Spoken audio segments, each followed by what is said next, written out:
Standstill at the frontier as farmers from Spain and France united to shut down the border between the two countries, a sign of the anger and frustration at the European Union over the bloc's environmental policies, competition from cheaper imports from outside Europe, and what they say is a lack of help from those in drought-hit regions.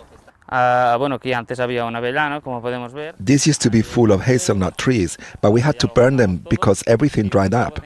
If we ever get enough water again, I'll replant, but we can't compete with countries like Turkey, where the wages are much lower.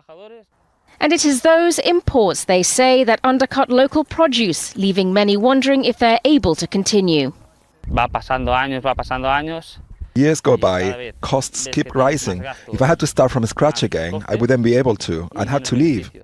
For many, those costs are already proving too high, and given the ongoing drought in parts of the country, have preferred to use their land for solar farms instead of food. For months, farmers have been vocal about the challenges they're facing.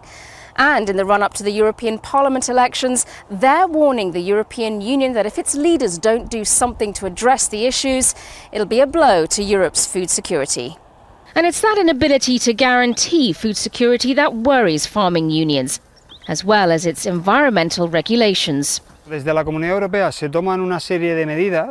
The EU needs to guarantee its own food security. We can't depend on third-party countries for that. We have to protect our own sector before helping others, such as Ukraine, and make sure they have the same standards. A concern shared by farmers from countries across the bloc. They say they will keep up their protests until a satisfactory solution is reached.